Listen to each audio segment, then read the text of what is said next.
Representative Rowe.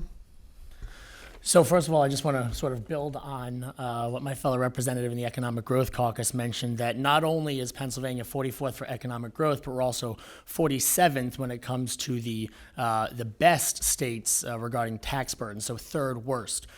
When you look at any of Pennsylvania's individual tax burdens, it doesn't necessarily look so bad, except for the corporate net income tax, which is third highest in the nation now. But the real damage is quite visible when you add them all up. When you put together the corporate net income tax and the personal income tax and the property tax and the inheritance tax and the gas tax, and you put all of these things together, our tax burden puts us as the third most heavily taxed state in the nation.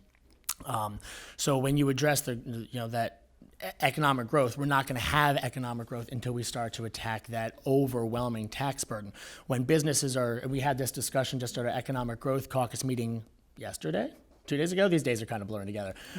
We met with some of the governor's people to say, look, what can we get done here? Like, we realize the governor isn't necessarily going to be friendly to a lot of the policies we support, but what can we get done? You know, the 9.99% corporate net income tax is something that I think we can all agree is way too high and is going to be a deterrent to a large number of businesses that, when considering where to relocate, are going to check Pennsylvania off the list first because of that. That's just going to push them right out of there. A couple of things that we've been working on. Obviously, the CNI cut is one that we're trying to work through. Some of the pushback we get is that a single CNI point cut is $350 million out of the state budget. And that is a very large number to make up for. But what needs to be understood widely is that will be a very short-term loss lead for a long-term growth. So if we are cutting that corporate net income tax, let's say we cut it 2 points, that's what we're trying to get done for the next year. Sure, that might leave a $700 million hole initially, but the businesses that will then just say, hey, you know what, Pennsylvania is starting to get their act together, they're starting to move in the right direction and choose to relocate here, we're going to broaden the tax base, we're going to see those monies come back to us. But until we start with that, we're not going to see that economic growth come back. And something that I think is also worth addressing is the comments, and I got a couple of these during my campaign, which is very fresh in my mind, that talking so much about the corporate net income tax sounds like a giveaway to corporations and businesses. And what I cannot stress enough, the personal income tax in Pennsylvania is 3.07%. The corporate net income tax is 9.99. Our businesses are already overtaxed, and our businesses are the ones providing those jobs in the first place. So if our businesses aren't allowed to thrive, we won't even have the jobs here at all. I love to use the gas industry as a perfect example, where not only do many of them pay the CNI, but then they also have the impact fees that they have to pay on top of that. And now the governor also wants to impose a severance tax. And he likes to point out that, well, Texas has a severance tax, why shouldn't we? Well, Texas doesn't have an impact fee, and Texas's corporate net income tax is a big fat zero. So trying to compare those two makes no sense. And until we create a more business-friendly environment, we're not going to see Pennsylvania take the place that it could. Thank you. Representative Rowe.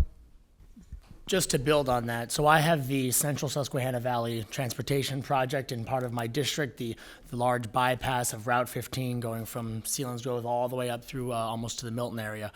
And looking at the cost projections of that when the project was first considered back in the 60s, I think it was, to now, and seeing that massive ballooning, I did some research into what some of those cost factors were. And found some interesting things, looked at subway construction, because that has a lot of complicated moving parts to it, and found that in Europe, where we often consider, in America, we can consider ourselves to be much more free, we actually find that the regulatory and environmental and union burdens make it just the opposite. In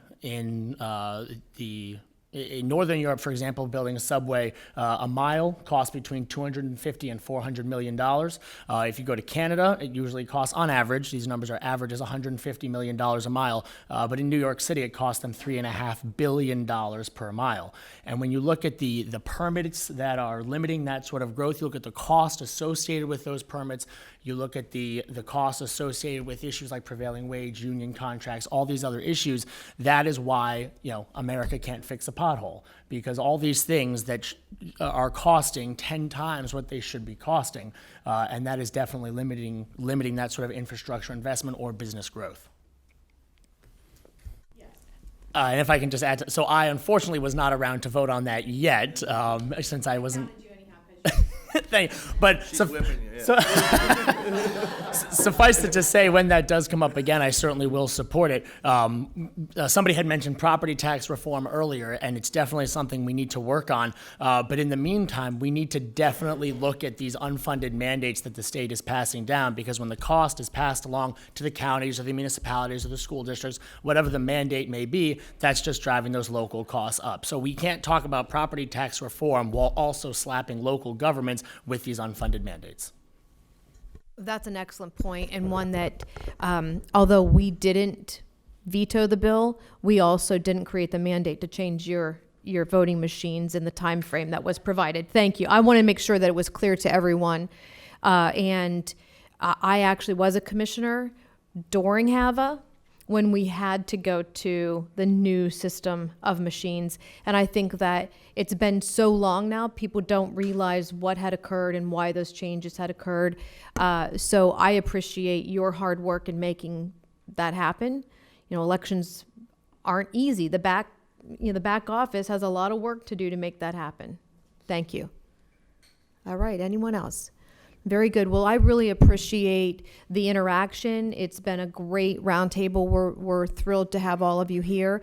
And do you have any closing comments?